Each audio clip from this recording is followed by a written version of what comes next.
outside? Should I run and hide? How do I take my company worldwide? Do you love the law? Did you watch Hee-Haw? What's the weirdest thing that you ever saw? What's it like in court? Favorite sport? Can you help with my book report? Is my hair too long? Am I right or wrong? And do you mind if I sing along to anything? Ask Alan anything in the world.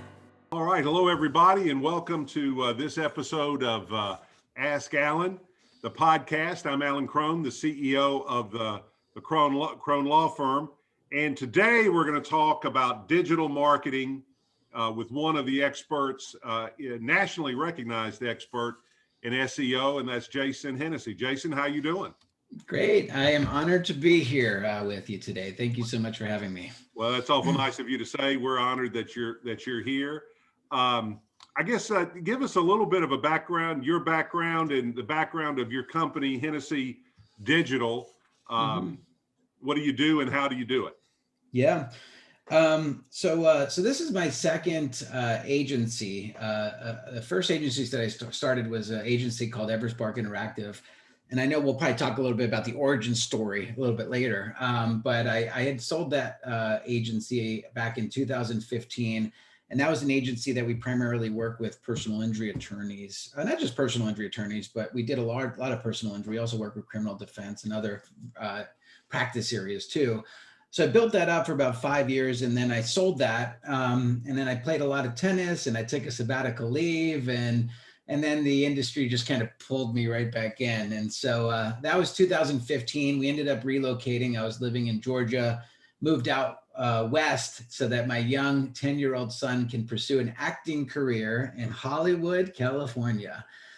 It's one of those things that if I were to ask my mom, back when I was 10, hey, can we move to Hollywood so I could be an actor? She would have said, go upstairs and do your homework, right? And so you only have one shot at being a good mom and dad, and the opportunities were lined, and we ended up taking a pass and doing it. So came out west, and then I started an agency called Hennessey Digital. It was just me, and then continued to grow it. And now 5 years later, we made the Inc.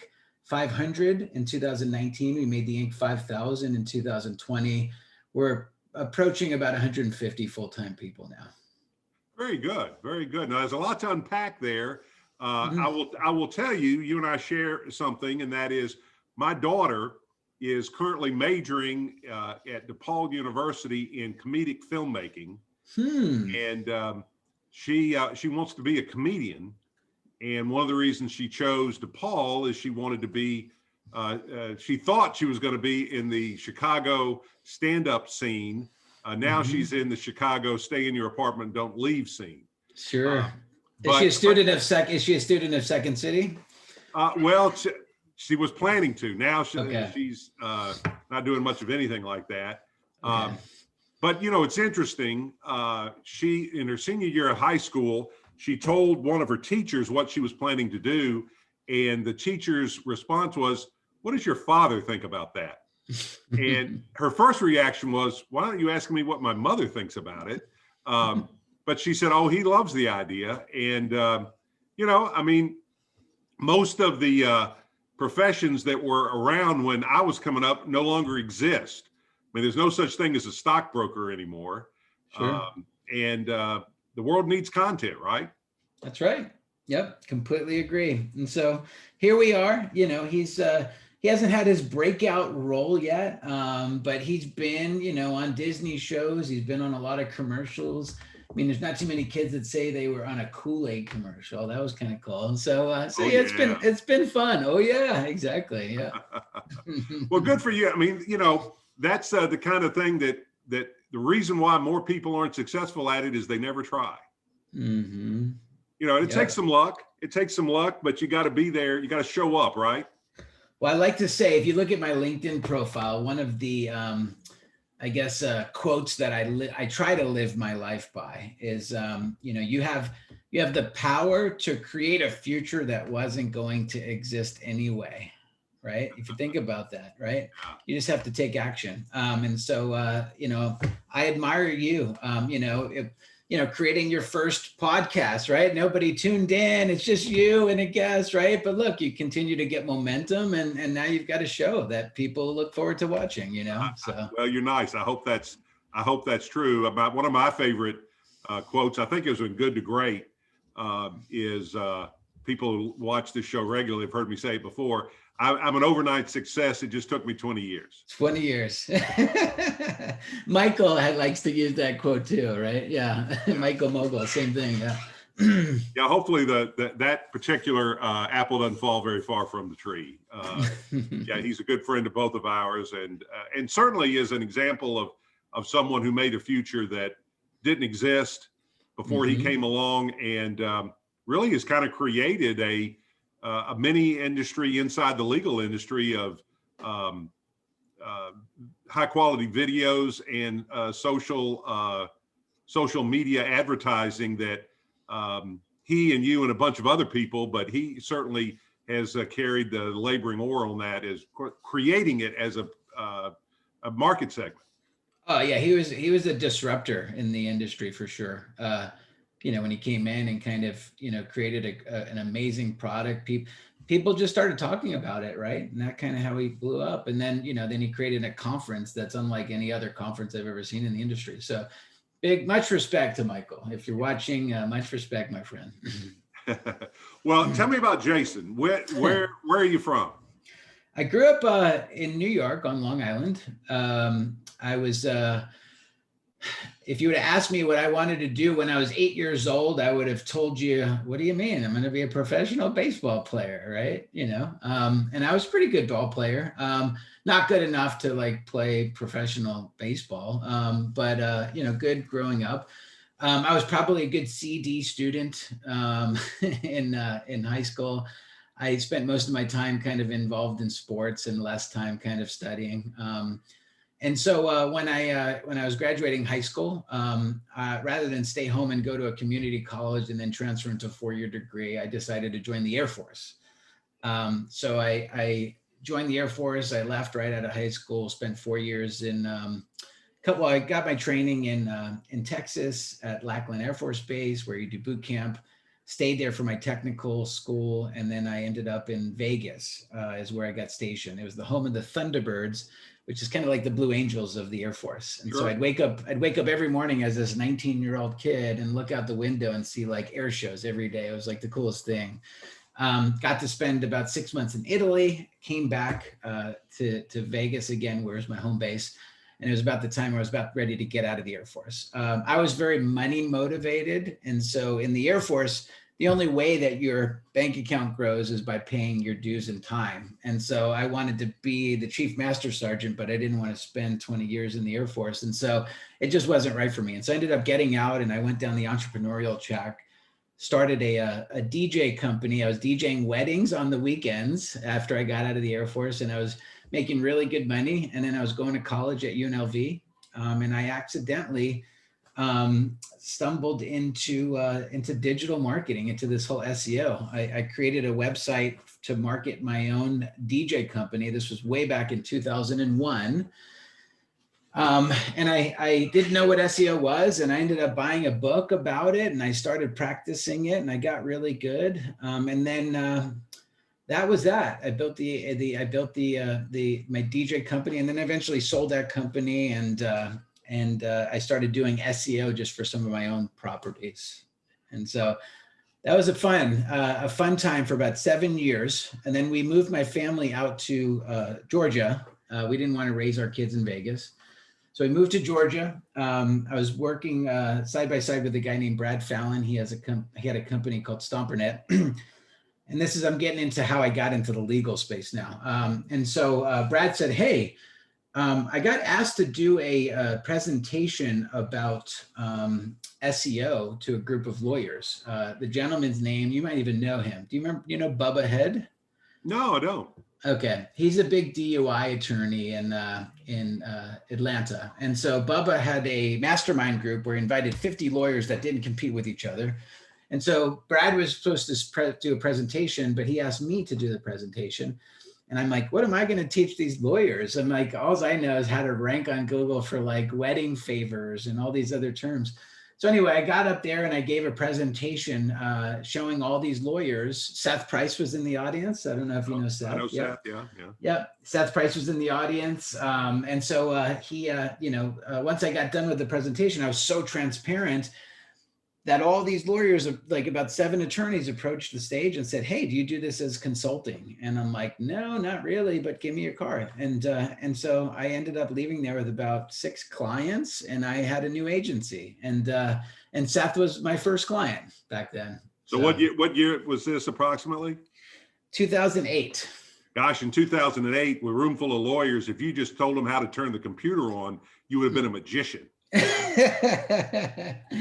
Yes, and it was the strategies that I gave from stage probably are not applicable today either. Yeah. Oh, it's amazing how that space has changed. Mm-hmm. My law partner and I at the time, a fellow named Miles Mason, who's a dear friend of mine still, we had the most boring law firm breakup in the history of law firm breakups. Mm-hmm. But he was a CPA, and he got it into his mind in the 90s. He figured out directories and all that. We had one of the first websites that was optimized because we were dissatisfied with the hosting service we had. And we wanted to figure out how to do it, and he figured it all out. And how you did it then is completely different than how you do it now, even 10 years ago. Maybe even 10 minutes ago. It changed. Yeah, it's so funny when I first got into SEO, like I'll tell you, like just like there was no competition, right? I mean, if you just knew basic stuff, you were able to kind of rank on Google. And then back then there really wasn't even any ads. It was all organic, right? And so like, it was literally something by like stuffing keywords, Memphis employment lawyer, Memphis like over and over again into like a keyword meta tag, which is in the source code, and you ranked high. Like, I mean, obviously Google got a lot smarter and they got a lot more resources, and now their engineers are like really making a lot more difficult, I guess.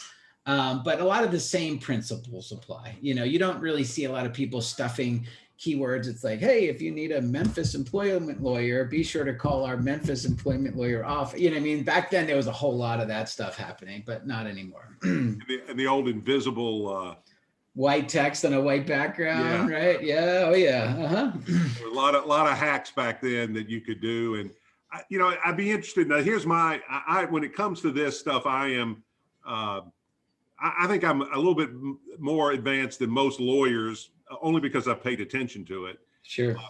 But I don't consider myself an expert. But here's my current theory on Google and ranking on Google.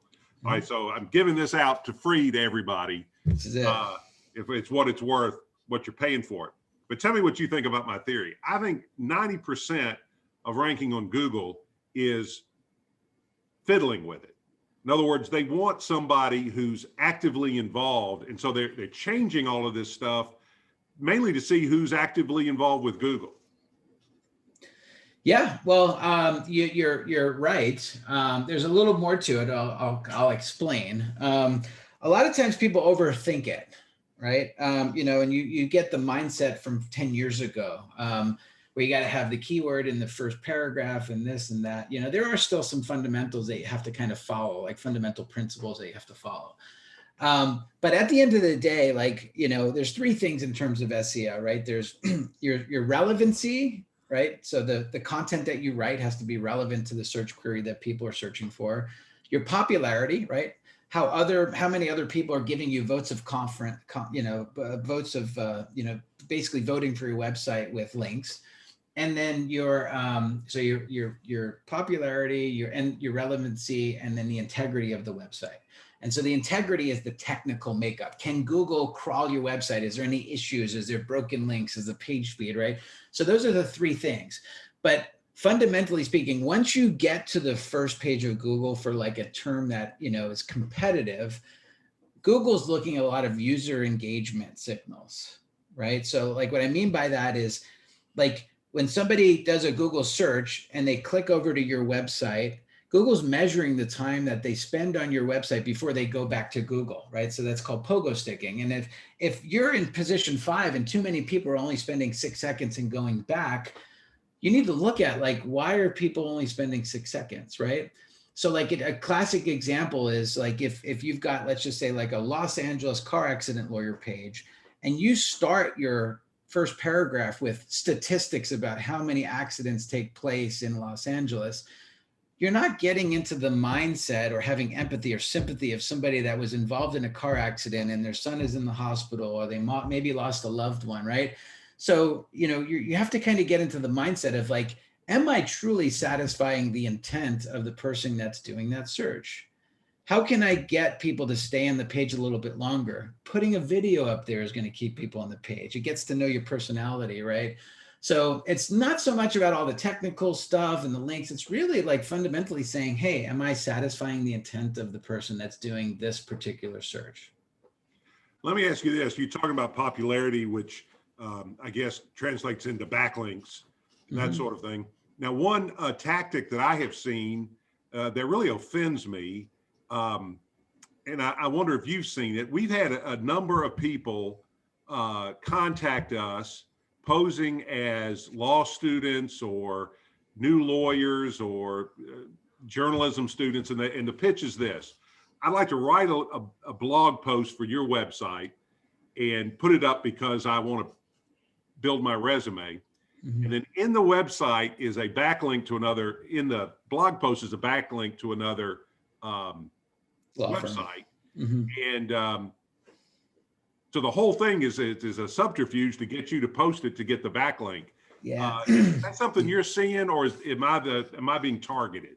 No, it happens to everybody. My advice is to not engage with that. Don't ever do that. Because what happens is, especially for like a transactional website, like a law firm, right? Like your goal is to transact, right? And so most of the content that you're going to get is going to be promotional, self-promotional, to kind of link back to somebody else's site. Now, I own a website called iloveseo.com, right? That might be a site that I would say, yes, like, sure, let me take the article because I just want to generate content, which then generates traffic. And so if somebody's going to give me a piece about, the newest, latest link building strategy, maybe I'll accept it. I'll probably make sure that it's not duplicate content somewhere else. But in those circumstances, maybe you do accept it. But for any law firm, I would always say no to that. You want to create your own content. And the content that you create, you want to make sure that you are that you're building a strategy. Like a lot of times where I see lawyers make mistakes is they just hire a writer to write content, and there's no direction, there's no strategy, and these people are just writing about whatever, right? There's no, like, I think you're just wasting your money if you're doing that. But to answer your question, yeah, I would totally avoid that. Instead, what I would focus on if I was a lawyer is I would actually contribute content under your byline, because there's something called EAT, expertise, authority, and trust. That's a big signal in Google, right? And so the only way that Google can actually see if you are satisfying the expertise, authority, and trust is by signals, right? And so if you, let's just say you create a column and you start to write for the Forbes Agency Council and you publish content on Forbes, and then you link back to your website on your profile, that's building up the expertise, authority, and trust. National Law Review, like I actually write for the National Law Review. I contribute to that. And every time I publish content, like I'm linking back to my site, like through my page. Medium.com. There's so many of these places that you can contribute content and then basically build up the expertise, authority, and trust of your site. Sure. Jason, as I said, we have a lot of entrepreneurs who watch this podcast or listen to it, as well as a lot of lawyers. So I'll ask you this in the lens of lawyers, but really think about entrepreneurs, and that is, what's the first thing a new lawyer, a new entrepreneur who wants to get their toehold into SEO, what should be the first thing they do besides hire you? You know what? I would say familiarize yourself with the subject, right? I'm writing a book right now. It's almost done. It's called Law Firm SEO. Go figure, right? And I wrote this book just because I got so sick and tired of so many attorneys saying that they've been burned and wasted money. And I just wanted to kind of take 20 years of what I've basically dedicated my life to and create it into one book so that every lawyer that reads it will be able to be empowered to either do SEO themselves or know how to hold an agency accountable and know that they're not going to get ripped off. So whether or not you buy my book when it comes out or you watch a couple of YouTube videos, I would say just familiarize yourself with it, because you can start to do this on your own, or if you're ready to hire an agency to do it for you, you want to be able to kind of know and understand what they're working on, and be able to kind of hold them accountable to what it is that you're paying them for. Yeah, my marketing director and I were talking about this podcast at lunch today, and we got to kind of reminiscing about kind of where our journey has been. And I think a lot of lawyers are not dissimilar to a lot of entrepreneurs in that they're looking for a magic bullet. And entrepreneurism is a long con. It's not a short con. And I think particularly SEO and advertising and marketing, a lot of my peers are expecting an immediate return on investment, particularly people who haven't done a lot of marketing or advertising. And I find that a lot of companies, SEO companies in particular, don't manage that expectation very well, in my opinion. How do you manage that expectation with your new clients? That's a really good question. It's all a matter of being honest and transparent. In our industry, it's very easy to get a bad reputation. I've been in the space for 20 years, and I'm very proud of the reputation that I've built. I hope, last I checked, there wasn't a lot of negative things about me when you Google my name. It's all a matter of doing the right thing by the right people and treat others like you want to be treated. And so I'm just honest. So, there's certain clients, if I put together a proposal to work with us, and the proposal is going to be $10,000 per month, like there's a reason for it. And that's because I'm looking at the competition and I'm being realistic about what it's going to take to get there. And if they say, hey, listen, 10,000 a little bit too much, can we do something for 5, right? Well, if I feel that that's not going to work based on what the competition is telling me, I'm going to be honest and say, I don't feel comfortable taking your money. Like, you know what I mean? Like, it's just not, for what we're trying to do, it's not enough budget to get there, right? And other times, like I have a client that we work with today that goes after birth injury terms, right? And these cases are worth hundreds of thousands of dollars, in some cases millions of dollars for some of these birth cases. And he just had literally a domain name and an idea. And I managed his expectation. I told him it's going to cost about X thousands of dollars per month. And you probably won't get your first lead until about month 14 because we got to write a lot of content. We got to build the popularity back, right? I just manage the expectations right up front. And so I think people appreciate that. Yeah, I think a lot of lawyers have an expectation of, well, you're going to do this SEO and you're going to get me the good cases. And so, do I need to start hiring staff now because I'm going to have all these good cases tomorrow? And it doesn't work that way. But if you, as you say, if you have a plan and you work your plan, it really will pay off if you're patient with it. And SEO is one of those things that like if you're measuring like the cost per case or, cost per acquisition, typically it's a lot higher because you're investing into SEO for month 3, month 4, and you haven't even got any leads from it, right? But, if you fast forward and continue to do it and you're in now year 4 or year 5, like you might be paying like $100 cost per signed case, right? Because it's growing exponentially if you're doing it right. The problem is that sometimes lawyers will put pressure on the SEO company saying, hey, my phone's not ringing. We've been doing this for 6 months. Like, what can we do, right? And so it puts pressure on the SEO company, and then the SEO company is forced to take shortcuts. And so they might be engaging in more spammy link building activities, and that lawyer doesn't know it. And so they're getting quick results, but the moment there's a Google algorithm, it's like things just drop off, right? And so there's kind of a balance. And so that's why I'm saying, like, if you're a lawyer or a law firm owner, you should kind of know these things to make sure that you're not subject to those type of activities. And I think for lawyers, they don't know the follow-up questions to ask. I know I don't know as much as I'd like to know sometimes. Mm-hmm. And, I'm on a lot of these listservs of different, and you see people saying, hey, what's the best, my favorite, what is the best blank SEO company, practice management software and whatnot. And, everybody hates their SEO company and everybody hates their case management software. And the reason is, I think they really didn't understand what they were getting, why they were getting it, and how much of their own work they have to put into those things to really make them work. And, true. That's just something I've been preaching to lawyers for a long time, is don't blame your SEO company. If you're just expecting them to hand the money and your phone just start to ring and you not have to do anything to contribute.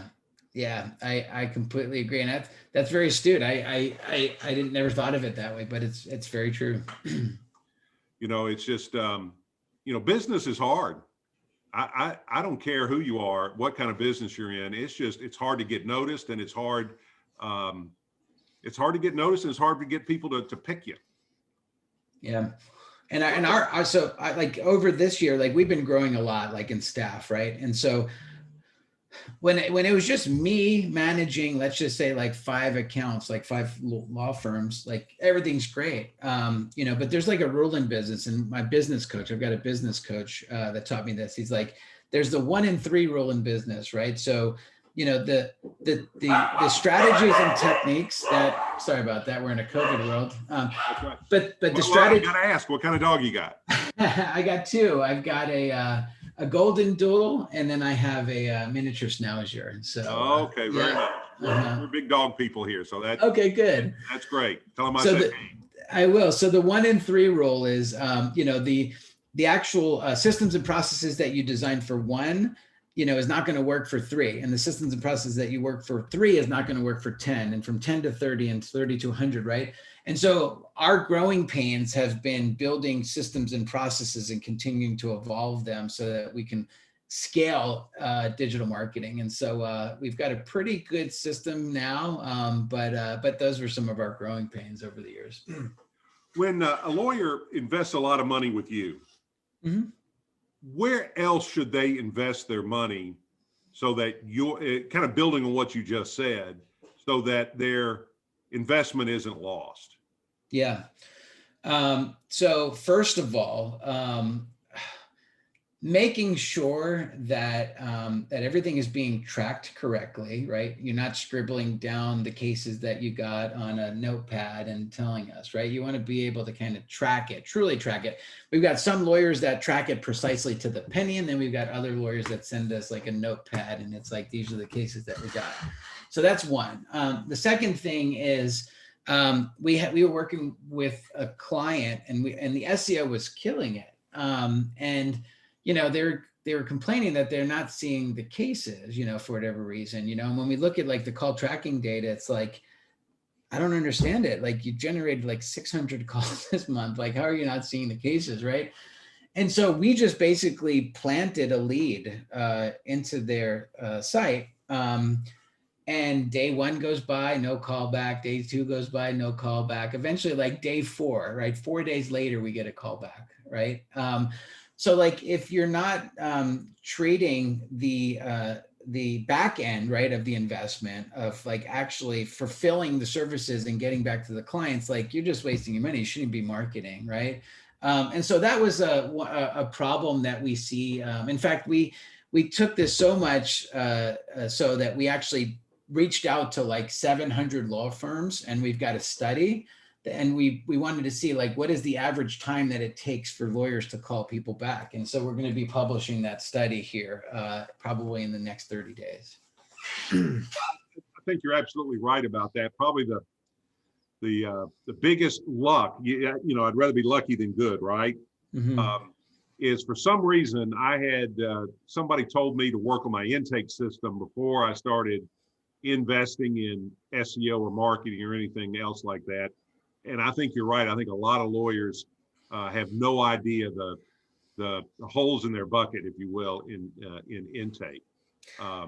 I got a funny story. So we work with an attorney that does. He never did SEO. He was like a high volume kind of a firm that does a lot of like TVs and billboards and stuff like that. And so we started to work with him on SEO. And about 2 years later, after we've been engaged, we were supposed to have dinner, and this was in Florida.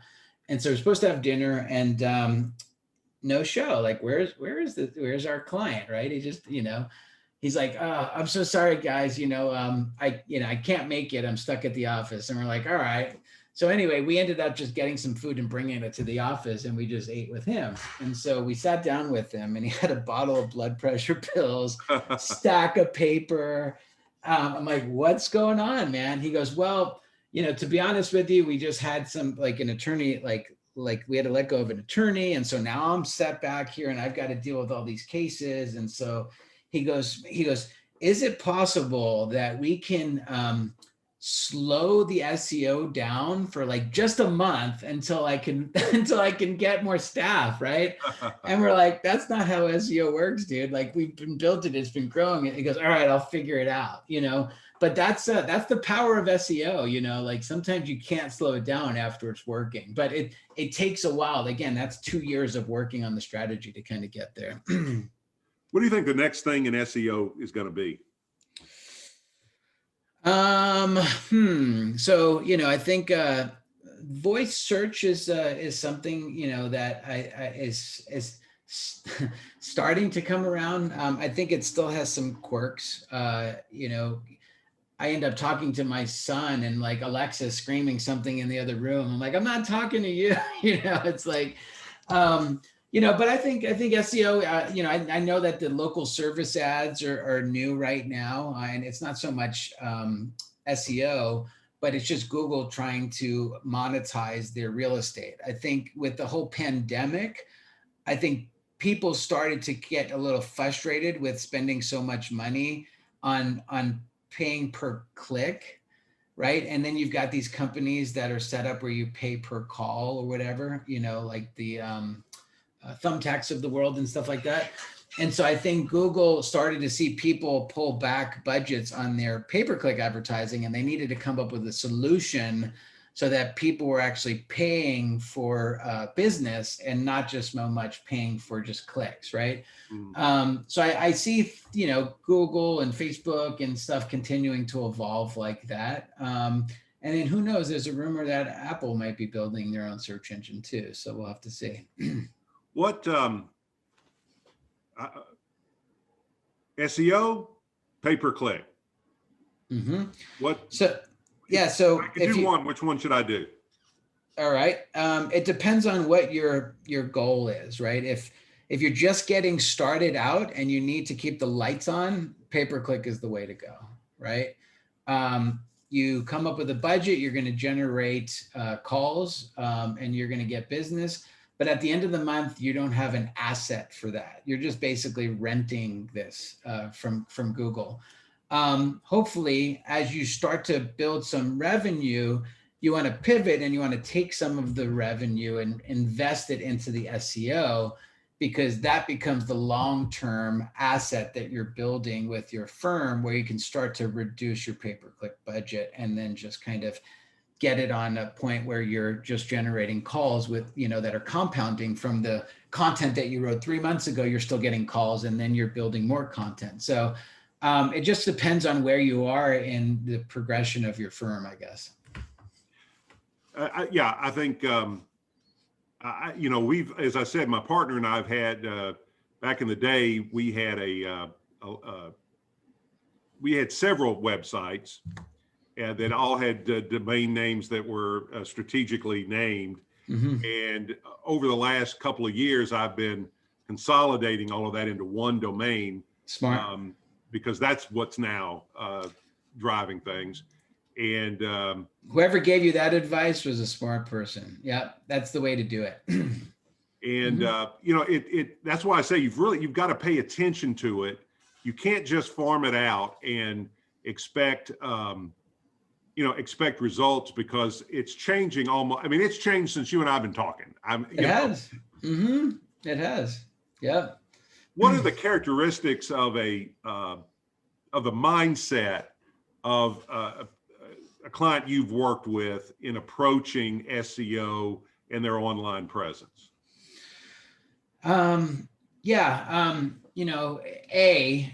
Those that are just experimenting with money, that it's either, paying for marketing or paying their mortgage bill, you know what I mean? Like, that's not the mindset, right? I mean, like, as well as I do, you have to invest money to get money, right? And marketing is it's not so much an expense. I guess if it's executed incorrectly, it could be an expense, but marketing is an investment that you make, right? Whether it's a video that you produce, or content that you write, or links that you get, or PR that you do, it's an investment. And so those that kind of see marketing for what it truly is that you're making an investment into your firm. And just like, when you're saving for retirement, right? You don't just put $100 into your retirement fund and think that you're going to retire in 3 months, right? No, you put in 300, then it goes to 1,000, and then you get the law of compounding, right? The effect of your 401k, right? It continues to grow, and you're going to get 8% every year. And the more that you have in, the more that it grows, right? That's kind of the same effect with marketing, right? If it's being executed correctly. And you just have to kind of know that you're not going to get rich quick with it. Well, I appreciate your service in the Air Force. How did that prepare you, your military service? How did it prepare you for being an entrepreneur in your own right and working with lawyers? Yeah, a lot of things that I learned in the Air Force, I attribute back to becoming a CEO, right? Because I was a digital marketer and I considered myself an SEO. But when you own a business, now guess what? You're the CEO too. And people's livelihood revolves around some of the decisions that you make. And so you have to step back and say, how can I be a good CEO? Like, what are some of the things? And then you start to think about culture, and you start to think about, what else can we do to recruit people? And once they're here, how do we keep them here? And how do we measure people? And how do we get people trained, right? So there's all these different things. And heck, I've been out of the Air Force. I got out of the Air Force in like 2000, right? So it's been like 20 plus years. And I still think back to when I was a young airman in the United States Air Force, where they recognize people publicly and they praise people and they give awards, right? Like we have our award here that we give out to, somebody every month, right? We call this the 127 award. 127, that's my birthday. It's a number that follows me everywhere, right?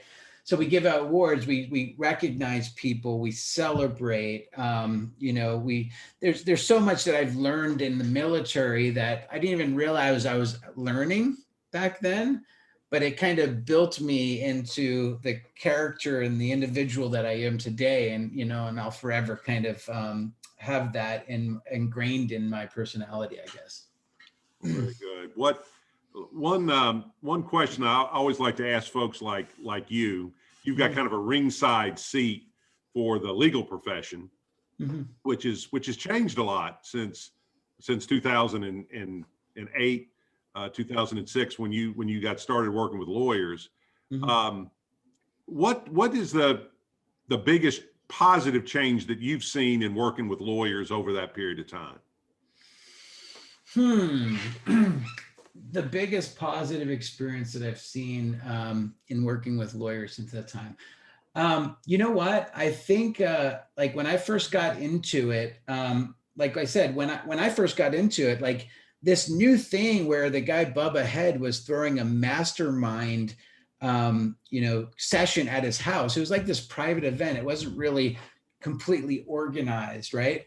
nowadays you have so many of these masterminds, and you talked about listservs and, basically lawyers being able to kind of share with each other and help each other out using the power of technology and Zoom. And, I know, Michael has his own mastermind group, and Ken Hardison has his mastermind group, and there's all the conferences. And, I think there's just a lot more of that. And lawyers are actually learning from each other and sharing with each other. And I think we're all kind of helping each other grow. I think you're right. When I first started practicing, there was the ABA has a practice management section, and I'm sure you've been to the ABA Tech Show. And the 90s, that was it. That was basically, and then you had a couple of people writing books that were lawyers sold by the ABA. And now, as you say, there's this whole industry that's grown up around helping lawyers be business people, which is so antithetical to most lawyers. It's hard to get them to think that way. And in the media, if you have that as one pole, and then the 90s as another pole, in the middle there was a lot of snake oil.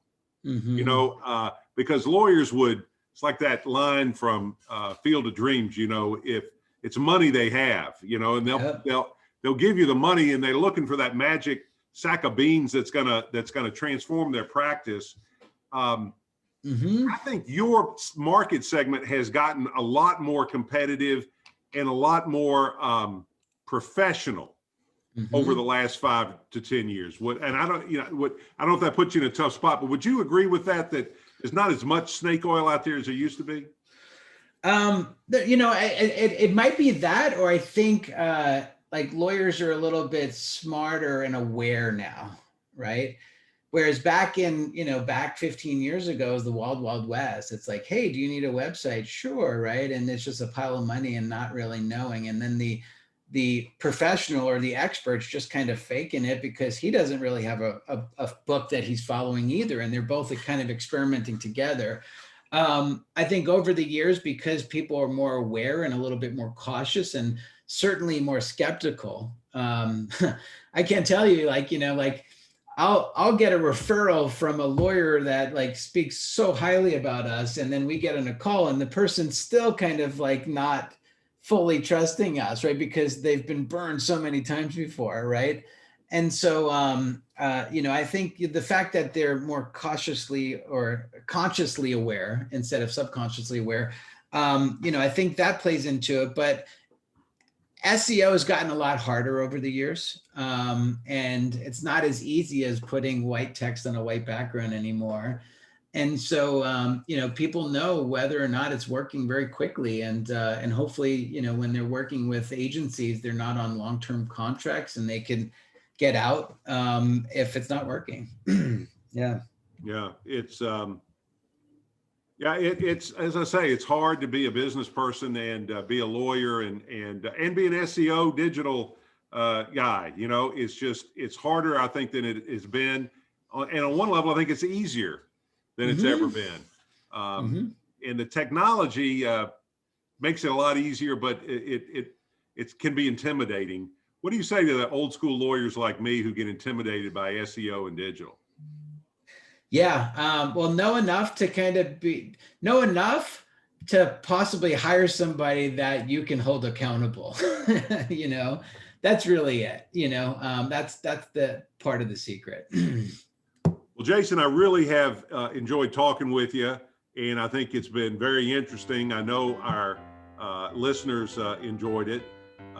If you're out there and you've enjoyed this, please share it or email it with someone who you think can get some value out of it. Jason, I appreciate your time. It was a pleasure. It was certainly a pleasure. I appreciate it. And I hope when the world opens up again, we can have a drink together, my friend. I'm sure I will see you around campus. Thank you. All right. Very good. Jason Hennessey of Hennessey Digital. Thank you again. Thanks everybody for listening. I'm Alan Crone, and I'm going to go out and help my clients get some justice. Thank you very much.